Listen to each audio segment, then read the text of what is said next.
berhenti. Itu sahur namanya. Sahur jam 3. Bukan sahur makan. Sahur di sini sahur untuk sholat tahajud, untuk istighfar. Fil ashari hum yastaghfirun. Pada waktu sahur mereka itu mengampun. Dan biasanya nikmat. Plong rasanya. Problem apapun rasanya hilang dan kita bawa tahajud. Sholat tahajud. Jadi urutannya sama sholat sunat wudu 2 rakaat. Yang kedua sholat hifzul iman. Kita peliharakan iman 2 rakaat. Kuliah sama kulhu. Kemudian sholat taubat. Mohon ampun kepada Allah 2 rakaat. Ya. Apa bacaannya? Sesudah Fatihah ya. Rabbana zalamna anfusana doa Nabi Adam. Tapi kalau baca dalam sholat karena itu ayat tak boleh Rabbana zalamna qala rabbana. Ini ucapan Nabi Ibrahim, Nabi Adam sama Siti Hawa karena dia berdua maka qala. Itu ya, jangan lupa. Sudah Fatihah qala rabbana zalamna anfusana wa illam taghfir lana warhamna lanakunanna minal khasirin. Rukuk, sujud. Rakaat kedua, Rabbi apa namanya? Minta ampun kepada Allah ya. Doa Nabi Hud tuh, ya. Minta ampun kepada Allah. Kemudian sesudah itu kita sholat syukur nikmat. Nikmat yang diberikan Allah, nikmat sehat, nikmat sukses, nikmat gembira, nikmat anak yang sudah sukses, nikmat rezeki yang mengalir, kan sebagainya. Syukur nikmat. Kemudian terakhir ya, kita baca ayat. Wa istadzanna rabbukum la in kafartum la azidannakum wa la in kafartum inna azabi lasyadid. Rabbi a'udzu ayat kedua rakaat Rabbi ja'alni an-ashkura ni'matal alayya wa ala walidayya dan Allah SWT. Itu doa Nabi Sulaiman. Ya. Kemudian kita sholat apa lagi? Sholat hajat. Pada saat hajat itu pada saat sujud terakhir apa keinginan kita sampaikan dalam hati. Tidak boleh diucapkan. Kalau itu doa yang diajarkan Nabi boleh diucapkan. Tapi kalau dalam hati ya Allah, besok rencana ini minta lamakan sujud. Cuman sholat hajat ini agak panjang. Rakaat pertama sesudah Fatihah baca kulhu 10 kali. Rakaat kedua baca kulhu 20 kali. Banyak lagi kalau mau. Jadi yang terakhir ya. Keempat, sholat jangan pernah ditunda, ya, jangan biasakan menunda, tinggalkan pekerjaan, kerjakan dulu sholat. Yang kelima,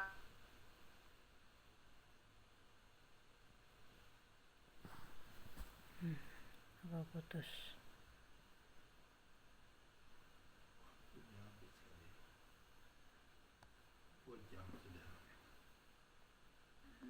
yang terakhir, nah ini ada ungkapan.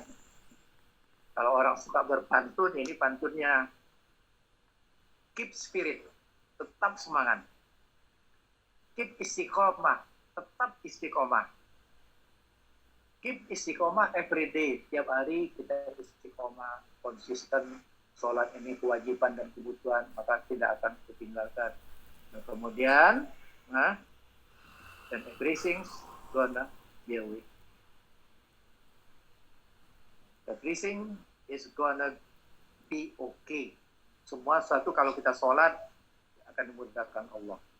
Itulah beberapa ayat agar kita sholatnya khusyuk. Karena khusyuk itu kunci diterimanya sholat. Bahkan Imam Syafi'i ya khusyuk itu termasuk rukun sholat. Ya, kalau orang dah khusyuk tidak tumakninah itu tidak sah sholatnya. Kalau kita tidak ya. Baik. Sampai sekian, ada yang mau bertanya? Silakan.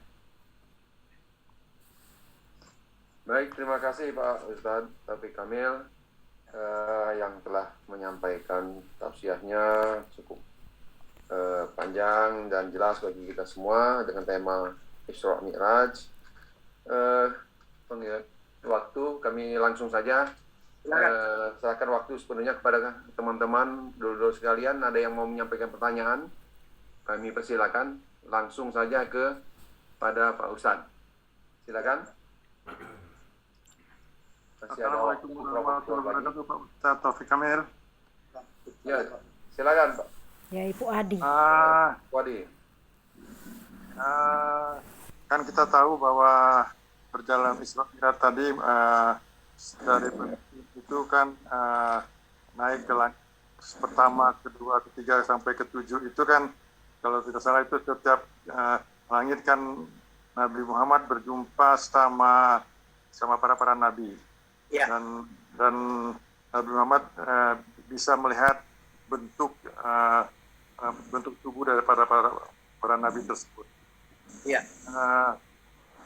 Sedangkan untuk perjalanan dari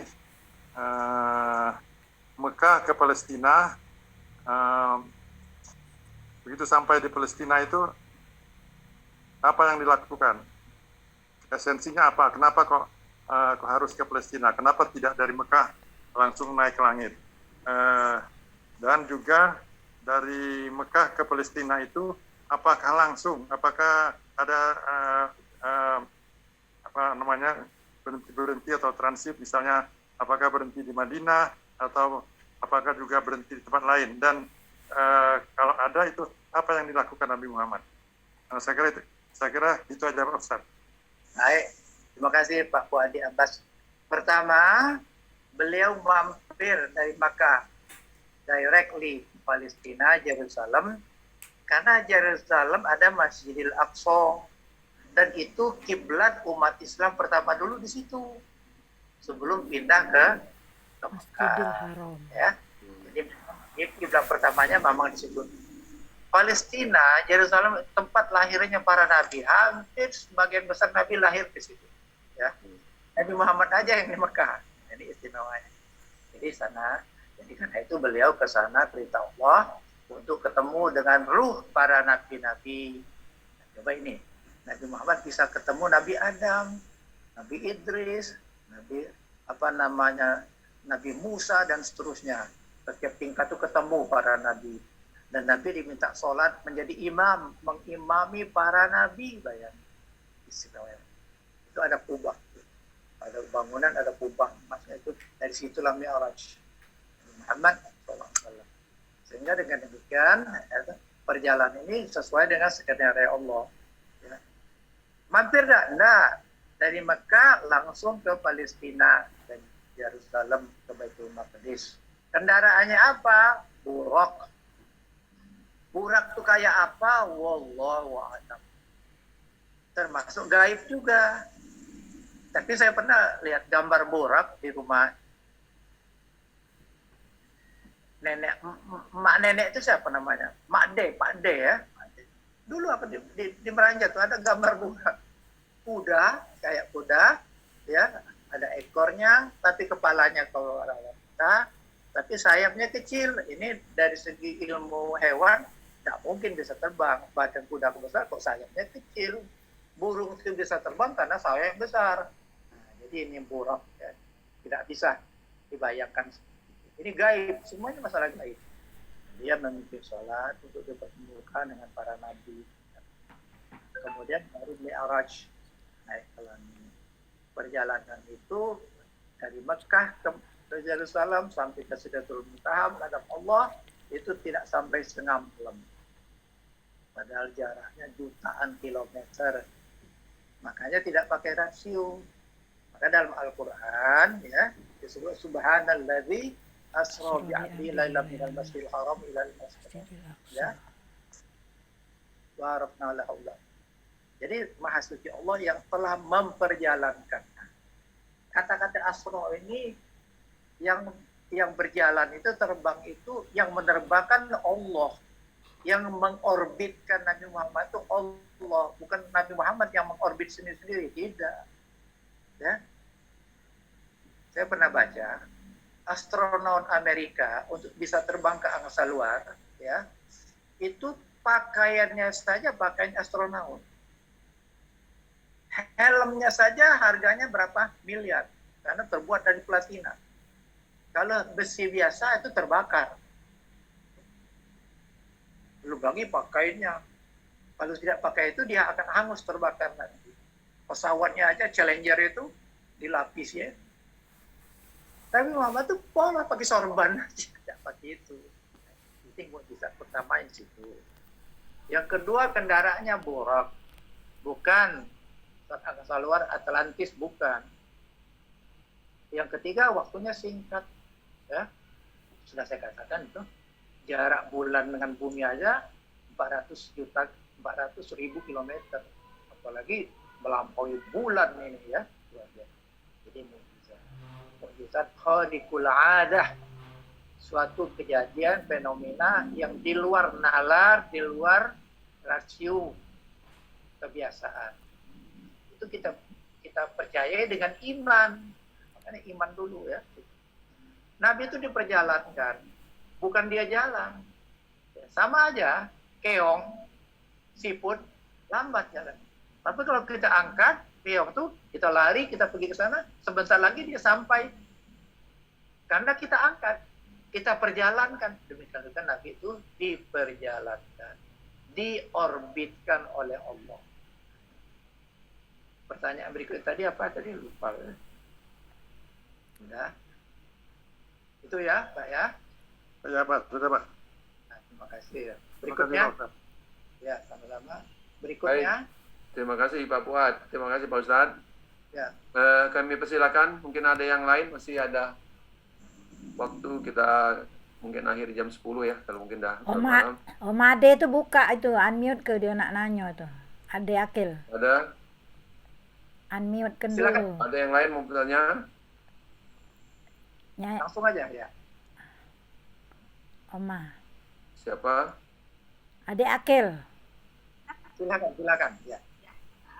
Yang saya akan tanyakan, bagaimana reaksi penduduk Mekah ataupun orang kafir ataupun Siapa? orang Muslim ketika mendengar berita itu? Maksudnya Ya. berita Nggak dengar suaranya. Bagaimana reaksi ketika itu? Ya. Itu aja, Bu. Yang kedua gini, Pak, tadi dibicarakan soal ruqyah. Sering kita lihat ruqyah itu ada di TV, Pak. Tadi dianjurkan meruqyah diri sendiri. Apa hukumnya ruqyah yang dilakukan oleh orang lain? Itu saja. Terima Iya. kasih. Sebelumnya, wassalamualaikum warahmatullahi wabarakatuh. Yang kedua dulu saya jawab. Pertama, ruqyah untuk diri sendiri, ya. Nah, kita baca Al-Fatihah. Alhamdulillah. Kemudian tangan kita sakit, tempelkan. Anak kita sakit, kita ruqyah. Istri kita sakit, kita ruqyah. Kalau dapat jangan ruqyah dengan orang lain. Nah, ya. Kalau tidak terpaksa, ya, kita ruqyah. Ya, kita sendiri baca Fatihah, baca ayat kursi, baca Qul a'udzu birabbil falaq. Yang kedua, pertanyaan pertama ini, setelah beliau Nabi pulang ke Mekah, apa reaksi orang Arab? Nabi ceritakan, kumpul di depan Ka'bah, saya baru pulang Isra dan Mi'raj, bla bla bla. Wah, orang kafir Quraisy tambah jadi. Ini betul-betul pembohong Nabi Muhammad. Ya Muhammad, kalau engkau betul pernah ke Masjidil Aqsa, bagaimana bentuknya? Coba. Oleh Allah digambarkan di depan Nabi, seolah-olah ada layar televisi gambar Masjidil Aqsa. Masjidil Aqsa itu begini bentuknya, begini jendelanya dan sekian itu. Bikin persis seperti yang dilihat Nabi oleh Allah, dinampakkan. Masih juga ya orang kafir Quraisy.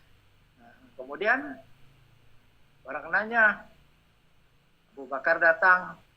Ya Abu Bakar, itu temanmu itu yang pembohong itu, Muhammad itu. Katanya baru pulang dari Masjidil Aqsa, ya, Palestina, langsung Isra. Gimana Pak? Oh itu, kalau Nabi yang ngomong saya percaya. Tapi ini tidak lain, ke Masjidil Aqsa, 2000 kilometer. Kemudian Mi'raj langit, lebih dari itu andai kata yang ngomong itu Muhammad, aku percaya. Maka sejak itu Abu Bakar Siddiq diberi tabar tambahan gelar Abu Bakar As-Siddiq yang selalu membenarkan apapun ucapan kita dengan iman. Jadi kita pun melihat fenomena ini harus dengan iman. Ya. Rasio boleh sepanjang itu sesuai dengan iman. Rasio itu hanya memperkuat, tapi dasar yang utamanya adalah iman. Kita ini iman kepada Allah itu karena percaya karena iman. Ya. Demikian juga sabda Nabi dan sebagainya, perintah Allah semua itu dengan iman. Kalau ada argumentasi berupa ilmu pengetahuan sains, bagus. Sekarang banyak dikupas. Nanti lain kali kita bicara bagaimana manfaat puasa menurut profesor dari Jepang, mengupas manfaat puasa, manfaat sholat, macam-macam. Sekarang ilmu berkembang, semua tapi kita itu percaya kepada itu bukan karena ilmu, tapi karena iman. Kemudian diperkuat ilmu tambah yakin kita. Itu urutannya begitu. Iman dulu, baru kita perkuat.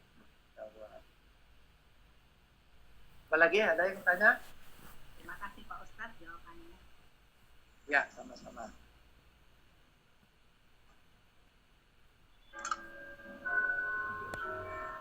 Pak Ujang, suaranya Pak Ujang. Wah, maaf, lupa. Iya. Sehubungan dengan sholat berjamaah, Pak Ustadz, Ya, kami mau mengajukan pertanyaan. Apabila imam ada kehilapan atau kesalahan gerakan ataupun lainnya, kemudian sudah diingatkan oleh jemaah, kemudian di menjelang akhir sholat imam melakukan sujud sahwi, apakah jemaah juga ikut melakukan sujud sahwi? Yang pernah saya tahu, Pak Ustadz, dari beberapa pendapat, ada yang mengatakan kita juga makmum ikut juga sujud sahwi, ada juga yang mengatakan karena kesalahan itu ada di imam, kita tidak usah ikut sujud sahwi. Nah, ini mana yang benar, atau apakah memang ada berbagai pendapat yang mengikuti imam-imam tertentu, Imam Syafi'i atau Imam Malik atau Imam Ahmad dan lain sebagainya? Mohon penjelasannya Pak Ustadz. Terima kasih. pertama, kalau imam lupa kekurangan rakaat atau kelebihan rakaat, kita sebagai makmum pertama ingatkan. Imam, bagaimana cara mengingatkan imam? Subhanallah. Imam yang ngerti, dia tahu, oh, Ya. jemaah ini ada, oh iya ya, saya tadi masih berasa rakaat, baru naik dia. Tapi kalau dia langsung tahiyat, kemudian langsung tidak mengatakan, lalu sujud sahwi, kita sebagai makmum ikut, itu makmum tuh ikut apapun kerja. Nah, nanti belakangan sudah selesai baru kita sempurnakan kalau kurang satu rakaat. Jadi makmum harus ikut imam. Semua apapun yang terjadi itu konsekuensi tanggung jawab si imam. Makanya imam juga harus yang ngerti lah, yang orang ingatannya bagus baca. Makanya syarat jadi imam tuh ada beberapa syarat. Tak boleh sembarang orang maju jadi imam. Pertama, yang jadi imam tuh orang yang mukri, orang yang bacanya bagus, tajwidnya bagus, fasohah, ya. Yang kedua, hafalannya banyak, ya. Ketiga, alim, punya ilmu agama, ngerti, ya.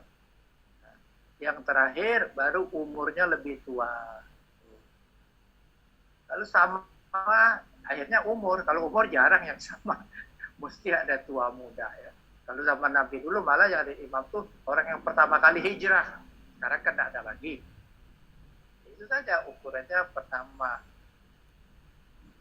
bukri, bacanya bagus, qori, ya, artinya fasih, tajwidnya benar, panjang pendeknya. Yang kedua, hafalannya banyak, kan? Yang ketiga, alim, ya. Banyak juga kadang-kadang kalau kita sholat di mall, ya, imamnya tidak tetap, kita sholat, maju anak itu, maju dia. Waduh, kadang-kadang kita tidak tenang karena bacanya tidak fasih dan sebagainya. Nah, kita kalau sudah permanen di masjid atau musola tidak berjamaah, usahakan, ya, di belakang. Kalau kita mau jadi makmum, usahakan yang pas di belakang imam tuh orang yang juga punya kriteria mampu jadi imam. Banyak juga kadang-kadang, maaf ya, anak-anak muda maju langsung di belakang imam. Padahal andai kata dia jadi imam belum tentu memenuhi syarat. Ini jangan. Ya. Semuanya pakai ilmu. Ya. Itu Pak. Ya. Baik, terima kasih Pak Ustadz penjelasannya. Jadi apapun